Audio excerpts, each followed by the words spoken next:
For centuries, Russia relied on foreign-owned sea routes to trade between Europe and Asia, vulnerable to ice and international tensions. Now, Russian officials propose a radical solution: a giant inland canal that could bypass choke points like Suez and transform global shipping forever. But behind this bold promise lie unanswered questions and enormous risks. What would it take to reshape a continent's trade map? And what might go wrong along the way? Russian officials now speak of the canal not just as an engineering project, but as a direct answer to the vulnerabilities exposed by global trade. The Suez Canal, for decades the lifeline of Eurasian shipping, sits thousands of kilometers to the south, controlled by Egypt, and subject to the politics of the Red Sea. In 2021, a single grounded ship brought traffic to a halt, costing billions of dollars and sending shockwaves through supply chains from Rotterdam to Shanghai. Meanwhile, the Malacca Strait, another vital artery, faces its own risks, including piracy, congestion, and the ever-present reality of regional disputes. For Russia, each of these choke points represents a strategic risk, magnified by shifting alliances and the threat of sanctions. The Northern Sea Route, Russia's own Arctic shortcut, once seemed to promise relief, but the reality has proven less reliable. Seasonal ice, unpredictable weather, and the high cost of icebreaker escorts keep the route open only part of the year, and even then, only for the most robust vessels. In 2024, Arctic shipping volumes rose, but the window for safe passage remains narrow. Shipping giants and energy traders continue to hedge their bets, wary of delays and the mounting costs of polar navigation. Within this landscape, Russian ministries frame the canal as a bid for sovereignty, an inland corridor immune to the whims of foreign governments and the hazards of distant seas. Official statements highlight the economic logic. A Russian-controlled waterway could collect tolls, attract investment, and anchor new logistics hubs deep in the interior. Kazakh leaders too see the prospect of a maritime lifeline for Central Asia, breaking free from dependence on pipelines or railways that cross multiple borders. Yet the urgency goes beyond economics. The canal is presented as a way to rebalance Eurasian trade, to secure a direct link between the Caspian Sea and the Black Sea, and to offer Russia and its partners a measure of control in a world where global shipping lanes can be blocked overnight. The rhetoric is bold, and some call it a project to redraw the map of Eurasia itself. But beneath the sweeping promises, the details of how such a corridor could work remain open to debate. Russian planners now turn their attention inward, confronting the limits of their own infrastructure and the formidable challenges of building a new artery across a continent. Russia's internal transport map reveals a patchwork of rivers, lakes, and canals, vast in scale but divided by natural and man-made barriers. The Volga, Don, and other great waterways have shaped trade for centuries, yet the dream of a single, uninterrupted water route from the Caspian to the Black Sea remains out of reach. Modern container ships and bulk carriers dwarf the capacity of existing river channels, which are often too shallow, narrow, or segmented by locks too small for global shipping standards.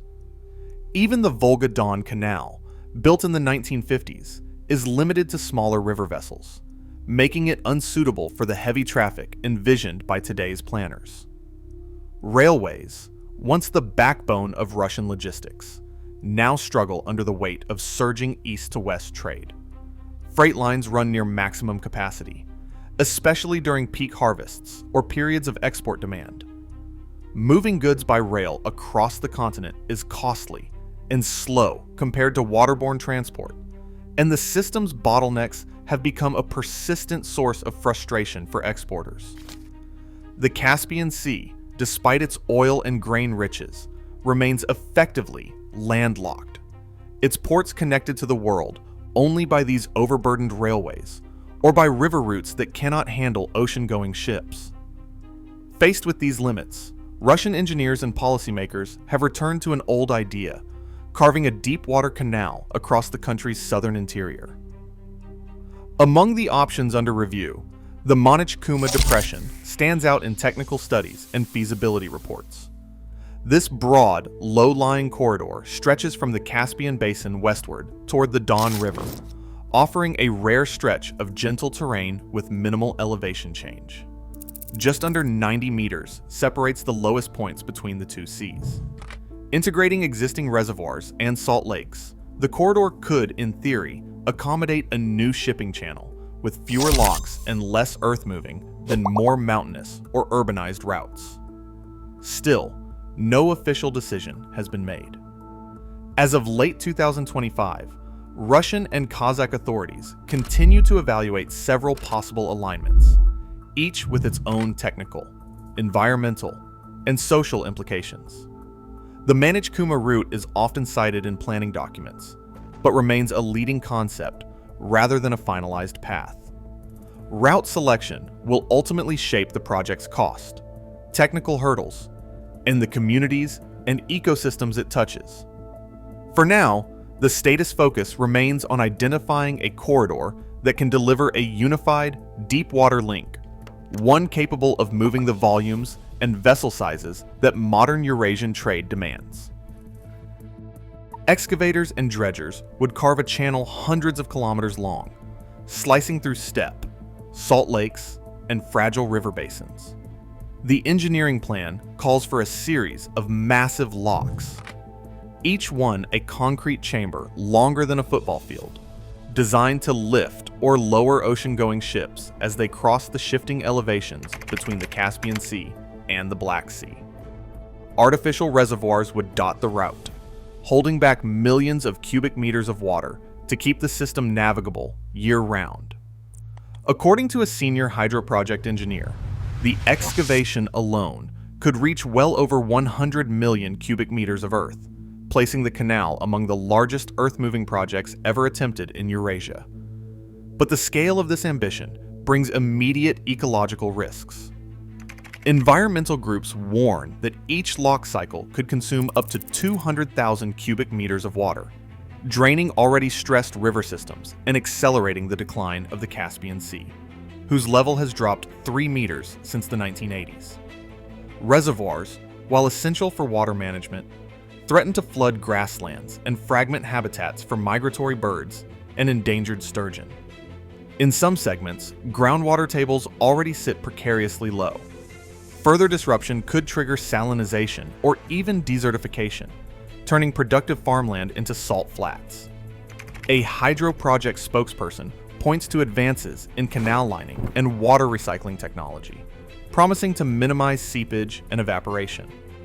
Yet non-governmental organizations counter that no design, however modern, can erase the basic arithmetic. Every ship that passes through will leave a permanent mark on the region's water balance. The debate is no longer theoretical. Survey teams have begun drilling test wells and mapping soil layers, while local farmers wonder how much water will be left for their crops once the earth movers arrive. Analysts studying the Eurasia Canal proposal weigh its promise against a long record of abandoned ambitions. In the late 1980s, the Soviet government halted work on the Volga-Ob Canal after years of planning and survey work, citing runaway costs and the economic turmoil of perestroika. Survey flags and engineering equipment were left scattered across the steppe, a stark reminder of how even the grandest visions can collapse under financial strain. Today's planners face a similar reckoning. Early cost estimates for the new inland canal reached $20 billion, a figure that rivals the world's most expensive infrastructure projects. Even with phased construction, the price tag reflects not only the scale of earth-moving and engineering, but also the vast support networks needed in remote, often undeveloped regions. The timeline is equally daunting. Optimistic projections point to completion sometime in the late 2030s or 2040s, assuming consistent political support and uninterrupted funding. No major construction has begun. The project remains in the feasibility and survey stage, with technical workshops and international consultations ongoing. Chinese and Kazakh officials have participated in planning sessions, and some see the canal as a potential Belt and Road corridor. Yet, no binding international financing has been announced, and Russia's own state development funds face competing demands.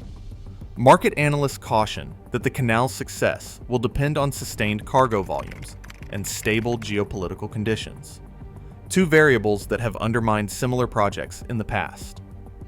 Some shipping experts doubt whether the canal could ever draw enough traffic from the Suez or Arctic routes to justify its cost.